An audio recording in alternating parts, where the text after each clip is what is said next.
नमस्कार, मैं हूं विकास सुखीजा और आप देख रहे हैं अब तक टाइम का स्पेशल प्रोग्राम चाय की चुस्की। बात करेंगे उसकी। दोस्तों, आज के प्रोग्राम के अंदर हम आपकी मुलाकात कराने जा रहे हैं असम से कांग्रेस के विधायक शमशेर सिंह गोगी जी से। आज दोस्तों जो बातें सामने आएंगी निकल के, आप हैरान हो जाएंगे कि आखिरकार शमशेर सिंह गोगी जी किस तरह से एक साधारण परिवार के सदस्य होने के बाद कांग्रेस के विधायक बन जाते हैं और उसके बाद कांग्रेस का जो विश्वास था वो धीरे धीरे उनकी ओर बढ़ता ही चला जा रहा है। सीधी बात करना चाहेंगे गोगी जी से। गोगी जी नमस्कार, आपका अब तक टाइम्स के स्पेशल प्रोग्राम चाय की चुस्की बात करेंगे इसमें बहुत बहुत स्वागत है। धन्यवाद। आपके सभी समर्थकों को राम राम, नमस्ते, जय हिंद। जय भारत। जय भारत तो सारा कुछ है, जय हिंद के अंदर ही है। सारा उसी में आ जाता है। जय हिंद का मतलब जय भारत ही है। जी, हमारा जो ये प्रोग्राम है चाय की चुस्की बात करेंगे उसकी, दिन प्रतिदिन तेजी से आगे बढ़ता जा रहा है और इसी सिलसिले में आज आपसे बात करना चाह रहे हैं। गोगी जी, आपका जो जीवन है बड़ा सरल और साधारण परिवार में रहा है, तो जानना चाहते हैं, लोग जानना चाहते हैं कि आखिरकार गोगी जी शख्सियत क्या है। नहीं, मैं तो देखो एक किसान परिवार में पैदा हुआ और गांव के 5 पैसे वाले स्कूल में पढ़ा। हमारे गांव में प्राइमरी का स्कूल था, प्राइमरी वहाँ से की, फिर जलमाना स्कूल में मैंने मैट्रिक की। तो पैदल चल के आते थे। जब शायद मैं 9वीं 10वीं क्लास में आया तो तब मेरे को साइकिल मिली थी। और जब मैं साइकिल लेके आया तो बहुत सारे मेरे साथी थे जिन्होंने साइकिल मेरे साथ ही सीखी। फिर हम 2-2 जने उस पर बैठ के आते थे। तो साधारण परिवार में पैदा हुए, वहीं जो संस्कार मिले वही आज तक लेके चल रहे हैं। तो साधारण ही रह के हम आज भी काम कर रहे हैं। मतलब बड़ा बनने का कोई फायदा नहीं है। आदमी जमीन से जुड़ा रहे, उसी का फायदा। हवा में उड़ेगा तो कहीं ना कहीं तो गिरेगा। फिर विधायक जी, आप अपनी मेहनत से विधायक बने हैं असम से, उसके बाद कांग्रेस के संगठन के अंदर आपका दिन प्रतिदिन स्तर जो है बढ़ता जा रहा है। आज आपको करनाल लोकसभा का प्रभारी लगा दिया है, पंजाब की जिम्मेदारी सौंपी जा रही है, अरुणाचल प्रदेश की जिम्मेदारी सौंपी जा रही है, तो क्या कहना चाहेंगे। देखो, मैं जब से कांग्रेस से मैं कॉलेज में जुड़ गया था, जब यूथ कांग्रेस 76 में, फिर NSUI यूनिवर्सिटी में जाके हमने उसका काम किया। धीरे धीरे फिर यूथ कांग्रेस में जब ला करके आ गए तो यूथ कांग्रेस में जुड़े रहे। इसी चक्कर में प्रैक्टिस भी छूट गई।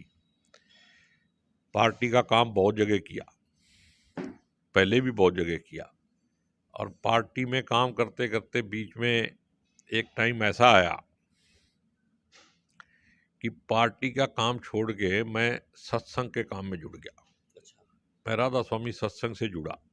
ये करीब 96-7 की बात है। तो फिर मैंने पार्टी के साथ साथ राधा स्वामी सत्संग में भी मालिक की कृपा से जो मेरे को सेवा मिली, मैंने पूरे मन से सेवा की। और शायद उसी सेवा का फल है कि आज मैं MLA हूँ। उसी मालिक की कृपा है और उसी की कृपा से ये पार्टी में जो कुछ हो रहा है, मैं तो यही कहता हूँ कि मैं कोई कोशिश नहीं करता। जो भी मालिक की कृपा से ही सब कुछ हो रहा है। पार्टी लीडरशिप का मेरे पे विश्वास है। मैं एक बात मैं आपके माध्यम से बताना चाहता हूँ। देखो, मेरे को हेरा फेरी और झूठ फरूट नहीं आता। मैं जो काम करता हूँ ईमानदारी से करता हूँ। अगले को अच्छा लगे बुरा लगे वो मेरा काम नहीं है। मैं अपनी तरफ से कोशिश करता हूँ कि मैं पार्टी का जो काम है उसको ईमानदारी से करूँ। अब भी जो जिम्मेदारी मेरे को दी गई है तो मैं, हालांकि जिम्मेदारी थोड़ी बड़ी हो गई है, मेरे को हल्के में भी जाना है, बाहर भी जाना है। तो अब कहाँ कहाँ कितना टाइम मिलेगा उसके हिसाब से मैं कोशिश करूँगा कि उसको ईमानदारी से निभाया जाए। बिल्कुल, आपको बता दें ये है शमशेर सिंह गोगी जी। विधायक जी, हमारा आपको ये प्रोग्राम कैसा लगा, चाय की चुस्की बात करेंगे उसकी। नहीं नहीं, ये तो मैं देखता रहता हूँ। आपका प्रोग्राम जो है दिन रात दुगनी चुगनी तरक्की कर रहा है। और अगर आप इसको आगे चलाएंगे तो और भी तरक्की करेगा। मेरे को तो अच्छा लगा ये प्रोग्राम। बिल्कुल दोस्तों, आपको बता दें शमशेर सिंह गोगी अगर हमारे साथ हैं तो पॉलिटिकल सवाल तो बनते ही हैं। आज हम गोगी जी से ऐसे ऐसे राजनीतिक सवाल करेंगे जिसको सुनकर आप हैरान हो जाएंगे। काफी लंबे समय से असंध को जिला बनाने की मांग कर रहे हैं, मामला कहाँ अटक गया? कौन सा पेच अभी कसना रह गया? नहीं देखो, जिला तो असंध बनेगा ये तो 100% निश्चित है, क्योंकि अगर डिजर्विंग लोकेशन और सारी चीज़ों का जो देखेंगे तो भी असंध जो है वो नंबर 1 पे है। 4 जिले उसके चारों तरफ पड़ते हैं, पानीपत, जींद, कैथल और करनाल। सबसे 45 किलोमीटर की दूरी है उसकी और नेशनल हाईवे के ऊपर है। जो बाकी जिले बने हैं उनकी तो 20-20, 25-25 किलोमीटर की दूरी है। लेकिन इसके साथ ही पहले से उन्होंने, सरकार ने डिक्लेयर कर रखा है कि गोहाना और हांसी को बनाएंगे, तो शायद वो बिल्कुल हिसार के हांसी नज़दीक है, गोहाना भी रोहतक से नज़दीक है। अब रोहतक से एक तरफ झज्जर बन गया, वो भी 20-30 किलोमीटर है, ये भी 25 किलोमीटर है गोहाना भी। तो बन जाए, अपने को कोई दिक्कत नहीं, लेकिन हमारा असंध जो है ये जिला बनना चाहिए और मुख्यमंत्री जी ने इसकी हाँ भरी है, तो मुझे पूरी उम्मीद है कि वो जल्दी ही इसको डिक्लेयर कर देंगे। हो सकता है थोड़ा इलेक्शन उलेक्शन को देख रहे हो भी, कुछ फायदा हो जाए, हमारे को क्रेडिट मिल जाए। तो मैं कहता हूँ कि अगर मुख्यमंत्री जी इसको जिला बनाते हैं तो हम तो सारा क्रेडिट उनको दे देंगे, जिला हमारे को दे दियो। तो विधायक जी, अभी पेरिसिमन जिस तरह से लगना है और पेरिसिमन के बाद ही जिला बनेगा, क्या लगता है आपको पहले भी हो सकता है कुछ? नहीं, परिसीमन की जो बात बनेगी वो बनेगी 24 में। जी। कमीशन 24 में बैठेगा और 26 तक उसकी कार्रवाई होनी है, जी। तो उससे पहले जिला बन जाएगा, कोई दिक्कत नहीं है। इसमें सफीदों का एरिया है, कुछ रजौंद और ये साथ में गांव है, नीसंग है, ये एरिया लग के। क्योंकि पीछे जब विधानसभा में मैंने बात रखी थी तो मुख्यमंत्री जी ने कहा कि हम सफीदों इसके साथ लगा दें, तो मैंने कहा जी लगा दो, हमें कोई दिक्कत नहीं है, हमारा संत जिला बनना चाहिए बस। कुल मिला के चारों जिले हैं, जैसे करनाल है, कैथल है, जींद है और पानीपत है, इन चारों जिलों पे डेंट पड़ने वाला है। यहाँ से तभी तो बात बनेगी, तभी असम जिला बनेगा। इसमें कुछ एरिया कैथल का आएगा और कुछ एरिया जींद का आ सकता है, सफीदों वाला। जी। बाकी पानीपत का तो पहले ही छोटा सा जिला है, जी। उसमें से कोई इधर नहीं करनाल आएगा। करनाल को। करनाल, करनाल का तो संध ही है, जी। पूरी जो डिवीजन है संध, वो जब करनाल से अलग होगी तो करनाल को तो डेंट पड़ेगा ही। करनाल की तो सब तहसील जो नीसंग है वो भी इससे अलग होगी। तो इसका मतलब जो हल्के हैं, छोटे छोटे हल्के हो जाएंगे, क्योंकि जिला बनेगा तो कुछ हल्के भी देने पड़ेंगे। जैसे नीलो खेड़ी पे डेंट पड़ता दिख रहा है कि निसंग इधर आ जाएगा, क्या लगता है आपको? नहीं नहीं, ऐसे नहीं। जब डिलिमिटेशन होगी दोबारा, जी। उसका अगर सीट बढ़ती हैं जी। तो बीच में अगर एक हल्का बढ़ता है तो नीलोखेड़ी और संध के बीच में नीसंग और जूंडला जो है, ये दो एरिए मिला के एक नया हल्का बन सकता है। तो अभी वो कैसे आएगी कमीशन, कैसे होगा, उस इसका हल्के बंदी से मतलब जिला बनने से फिर ये हो जाएगा कि जैसे असंध में ये एरिया रलता है, जी। तो असंध के अंदर ही दो हल्के, जैसे सफीदों एक हल्का है, सफीदों का भी आधा हिस्सा जो है जींद में रह जाएगा, आधा इधर आएगा, जी। तो उसमें मिला के दो हल्के संध में ही हो जाएंगे। तो विधायक जी, बात करें आपके क्षेत्र की, असंध हल्के की बात करें, आपके हल्के के अंदर एक मोनक हेड है, जहाँ से 3-3 नदियाँ निकलती हैं, पूरे हरियाणा को पानी जाता है, देश की राजधानी को पानी जाता है, लेकिन जो वो पुल है, बड़ा छोटा है, हेड बहुत छोटा है, मात्र 12-13 फुट का ही रह चुका है और ट्रैफिक बहुत होता है, बड़ी परेशानी है लोगों को। क्या लगता है आपको, उस वो पूरा बड़ा बनाना चाहिए उसको, या क्या रूपरेखा है उसकी? नहीं देखो, जो वो हेड है ना, उसके ऊपर पहले वहां से ट्रैफिक निकलती नहीं थी। जी। अब जो सड़कों का इस तरह हो गया और दोनों नदियों के बीच में मूणक की तरफ उधर सड़क खराब है, तो वो भी ठीक हुई है, तो अब वो वहाँ पे जाम लगा रहता है। और पक्का खेड़ा चौक से लेके मूणक तक की 10 मीटर की सड़क मंजूर हुई है। तो मैंने दिया है उनको रिक्वेस्ट इरिगेशन विभाग को, और उन्होंने इस बात को हाँ भी भरी है। और मेरे ख्याल में प्रपोजल जो है वो चंडीगढ़ की तरफ जा चुकी है, वहाँ पे लोहे का पुल बनेगा। और मैंने उनको रिक्वेस्ट की है भी इसको 12 मीटर बनाना, जी। क्योंकि 10 मीटर की सड़क है तो बड़े बड़े दो ट्राले तो निकल जाने चाहिए आसानी से। जी। तो 12 मीटर का बनने से फिर दो ट्रालियों को निकलने में दिक्कत नहीं होगी। और जाम भी नहीं लगेगा। ये बहुत जरूरी एक प्रोजेक्ट है जिसका पूरा होना बहुत जरूरी है। बिल्कुल दोस्तों, आपको बता दें कि जल्दी ही मूनक हेड का विस्तार होने जा रहा है। ये जानकारी हमारे पास भी आ चुकी है। एक प्रपोजल हरियाणा सरकार को बनाकर भेजी जा चुकी है मूनक हेड को बड़ा करने की। अब बड़ा सवाल कर देते हैं, हरियाणा के 4-5 जिलों के किसान कल से करनाल के अंदर धरने पर बैठे हैं। उनका नरमे की जो फसल है, अर्थात कपास की जो फसल है, बर्बाद हो चुकी है, खराब हो चुकी है। उसके मुआवजे को लेकर बात कर रहे हैं और उनका कहना है कि पानी भी नहीं पहुंच रहा है। विधायक जी, आपके मूनक हेड से ही हांसी बराज नहर का विस्तार शुरू हो चुका है, उसकी रिपेयर का, मेंटेनेंस का काम शुरू हो चुका है। तो इसी नहर से ही जो उधर के इलाके हैं जैसे सिरसा, भिवानी, नारनौल, इधर की बात करें तो वहां पानी बड़ी आसानी से पहुंचेगा। क्या लगता है आपको? नहीं, देखो, पानी जहाँ पे है उसका काम चल रहा है और पानी पहुंचेगा। और मैं तो कहता हूँ इतनी संवेदनहीन सरकार है ये। अब भी कितनी फसलों का नुकसान हुआ है। हमारे ये कपास का तो सुंडी वाला जो नुकसान हुआ ही हुआ है, उसकी भी भरपाई होनी चाहिए। हमारा हल्का जो है उसमें मूणक के साथ लगते गांव में 10-12 गांव ऐसे हैं जहाँ पे आईओ आईओसी की जो रिफाइनरी है रिफाइनरी, वहां बिल्कुल। से अमोनिया गैस छोड़ी गई जी, और उससे वो फसल बर्बाद हो गई। जी। उसके लिए मैंने फिर डीसी को, एसडीएम को, सबको लिखा। वहाँ किसान यूनियन ने भी धरना लगाया, लेकिन किसी को इस बात की चिंता नहीं है कि किसान को जिंदा रखना है या नहीं रखना है। मेरे ख्याल में तो इस सरकार ने ये फैसला ही कर लिया है कि कल को रोटी मिले ना मिले, अनाज मिले ना मिले, लेकिन किसान को अब, क्योंकि किसानों की वजह से इस सरकार के मुखिया को थोड़ा नीचे देखना पड़ा है, शायद ये बदले की भावना से काम कर रहे हैं। अब ये किसान को मारने के काम इन्होंने शुरू कर दिए हैं, किसी भी बात को लेके संवेदनशील नहीं है। विधायक जी, सबसे पहले हमने उठाया था रिफाइनरी वाला मामला। जो रिफाइनरी के आसपास के 4-5 गांव हैं, वहां लगभग 1500 एकड़ से अधिक जो गेहूं की फसल थी, चारा था, ये सारा खराब हो चुका है। और रिफाइनरी का कहना है कि हमने किसी तरह की गैस नहीं छोड़ी है। फिर आखिरकार किसानों का नुकसान हुआ तो हुआ कैसे? नहीं, वो रिफाइनरी वाले तो हर साल छोड़ते हैं, तो इस बार वो गलती से थोड़ी ज्यादा मात्रा में एकदम छोड़ दी। थोड़ी थोड़ी करके छोड़ते थे, नुकसान नहीं होता था, पता पहले से है। लेकिन रिफाइनरी वाले झूठ बोल रहे हैं, तो सरकार किस लिए है? अगर सरकार जो है ये वेलफेयर सरकार है, जनता की सरकार है, तो इनको जांच करानी चाहिए भी जो तुम्हारे पास एक्स्ट्रा गैस थी वो कहाँ छोड़ी तुमने फिर, और अब ये जला तो क्यों जला?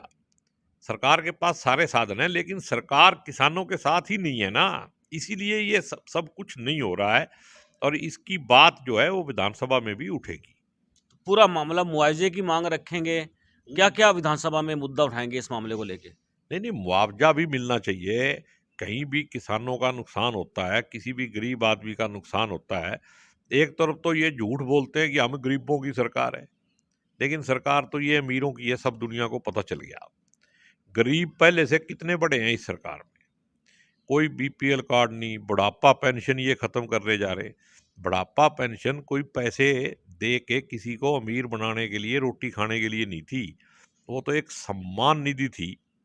भाई, एक बुजुर्ग को अगर आप 2,000 रुपये दे देते हो तो घर वाले बच्चे बुच्चों को जरा खुश रखता है, वो तो उसकी सेवा पानी होती रहती है, उसकी इज्जत बढ़ी रहती। तो ये एक सम्मान निधि हमने बुजुर्गों के लिए शुरू की थी। लेकिन इस सरकार को शर्म आनी चाहिए कि बुढ़ापा पेंशन तो ये बंद कर रहे हैं, और इमरजेंसी के टाइम में जो लोग अंदर गए उनको स्वतंत्रता सेनानी बता के उनको 10-10 हज़ार रुपये दे रहे हैं। मेरे को तो पता नहीं लगता कि ये कौन से लोगों की सरकार है। राष्ट्रवादी तो नहीं है ये मैं तय कह सकता हूँ। ये राष्ट्र हित के लोग नहीं है, देश हित के लोग कतई नहीं है, देशद्रोही हो सकते हैं। ये कैसे हो सकते हैं देशद्रोही? शरेआम देशद्रोही हैं। जब जनता के खिलाफ, किसानों के खिलाफ काम करते हैं, गरीब आदमी के खिलाफ काम करते हैं, बुढ़ापा पेंशन बंद करते हैं, एक भी ऐसी योजना नहीं है जो जनता के हित में हो, तो फिर देश हित में कैसे हो गई? ये देशद्रोही होंगे। विधायक जी, आपको 3-3 बड़ी जिम्मेदारियां मिली हैं और आप सारी गुडुप कर गए हो, किसी के साथ खुशियां नहीं बांट रहे। तो ये आपका जो विश्वास कांग्रेस में तेजी से बढ़ता जा रहा है।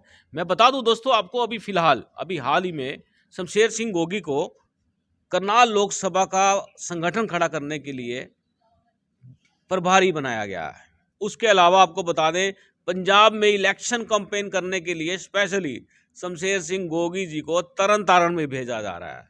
और उसके बाद बता दें आपको, जो सबसे बड़ी बात है कि अरुणाचल प्रदेश में संगठन खड़ा करने की भी जिम्मेदारी सौंपी गई है। तो देखते हैं क्या कहना है गोगी जी का। क्या कहना चाहेंगे गोगी जी? तीन तीन बड़ी जिम्मेदारियां मिली हैं आपको। देखो, मेरा काम है पार्टी की सेवा करना। जहां भी पार्टी ड्यूटी लगाएगी तो मेरे को 2 दिन पहले ही एक लेटर मिला कि आपको अरुणाचल जाना है।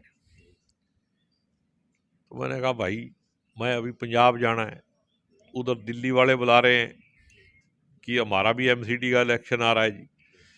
तो बोले जी आपको तो जाना ही है। तो मैंने कहा भाई ठीक है, जो हुक्म है पार्टी में। अब मना करना, जब पार्टी विश्वास व्यक्त कर रही है तो उस विश्वास को कायम रखना भी हमारी ड्यूटी है।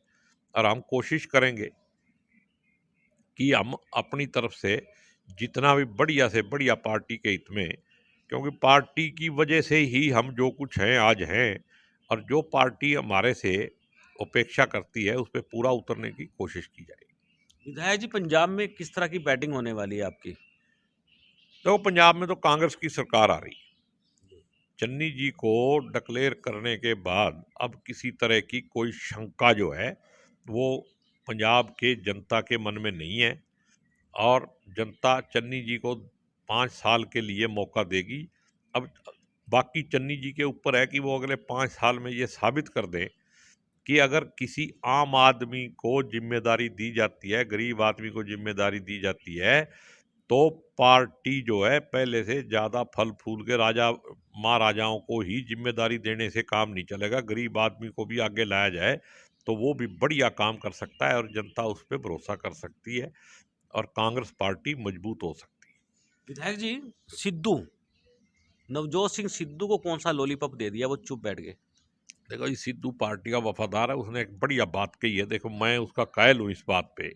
उसने कहा है कि मैं राहुल जी, आप मेरे को जितना प्यार आपने दिया और 4 साल में मेरे को पीसीसी प्रेसिडेंट बना दिया, इससे बड़ी बात पीसीसी प्रेसिडेंट होना सबसे बड़ा पद है। चीफ मिनिस्टर तो थोड़े दिन के लिए है, पीसीसी प्रेसिडेंट तो इतिहास लिखा गया। कांग्रेस में पीसीसी प्रेसिडेंट होना ये कोई ऐसी वैसी पार्टी नहीं है भाई, किसी दल का नहीं है वो। कांग्रेस का पीसीसी पंजाब का अध्यक्ष है और थोड़े दिन पहले ही वो पार्टी में आया था। तो राहुल गांधी ने, प्रियंका गांधी ने, सोनिया जी ने उसमें विश्वास व्यक्त किया है। तो उसने भी खड़े होके स्टेज पे कहा है ओपनली, भाई मेरे लिए तो आपका प्यार ही बहुत है, आपने मेरे को जो कुछ दिया मेरे को कुछ नहीं चाहिए, और जिसको आप डिक्लेयर करोगे मैं उसके साथ कंधे से कंधा लगा के काम करूंगा। और मैं आपको एक बात और बता दूं, मैंने कल प्रधानमंत्री जी का भाषण सुना पार्लियामेंट में। तो उसका भाषण सुन के मेरे को ऐसा लग रहा है कि आने वाले समा जो है वो कांग्रेस का है। क्योंकि प्रधानमंत्री जी रोना रो रहे थे, कांग्रेस कांग्रेस कांग्रेस को ही रोते रहे हो। उन्होंने ये नहीं बताया कि बीजेपी की सरकार ने क्या किया, मोदी जी की सरकार ने क्या किया। यहां तक झूठ बोल रहे पार्लियामेंट के अंदर सरकार की गंगा में कोई लाश तैरी नहीं कोरोना के अंदर, जबकि सारी दुनिया जानती है कि गंगा में सैकड़ों लाशें तैर रही थी और दुनिया ने देखी हैं वो। और सरकार कह रही है कि कोई नहीं तैरी। और ये जो कांग्रेस को रोना है, और प्रधानमंत्री जी का इस तरीके का भाषण देश के अंदर प्रधानमंत्री की गरिमा को भी कम किया है और उसको सिर्फ सत्ता के हित में, पार्टी के हित में, पार्लियामेंट के प्लेटफार्म को राष्ट्रपति जी के अभी भाषण के ऊपर जवाब देने के समय जिन लोगों ने जो सवाल उठाए थे, जो मुद्दे उठाए थे, उनका जवाब देते कि कितनी बेरोजगारी घटी है, कितने मतलब हमने प्रोजेक्ट आगे किए हैं, आगे आने वाले टाइम में हेल्थ के अंदर क्या करेंगे, एजुकेशन के अंदर क्या करेंगे। ये किसान 1 साल तक बॉर्डर पे बैठे रहे, उनकी एमएसपी का क्या करेंगे। और जो किसानों के ऊपर जुल्म हुआ है, जो एक दोबारा जलियांवाला बाग हुआ है लखीमपुर खीरी में, जिसके करने वालों को, सलाहकारों को अपने मंत्रिमंडल में रखा हुआ है, उसके बारे में हमारी क्या सोच है। और मोदी जी की सोच देश हित की सोच नहीं है, वो भारत के लिए नहीं है, किसी और देश के लिए हो तो वो मैं कह नहीं सकता। विधायक जी, बात करें, आपको अरुणाचल प्रदेश की जिम्मेदारी सौंपी है, वहाँ का संगठन खड़ा करने की, तो क्या लगता है आपको? देखो, मैं अब अरुणाचल जाऊंगा। मैं कभी वहाँ अरुणाचल गया नहीं। तो वहाँ हमारे जो पहले पीसीसी के प्रेसिडेंट थे त्रिपुरा के, गोपाल राय जी, वो पीआरओ हैं। तो मैंने उनके साथ काम करना है।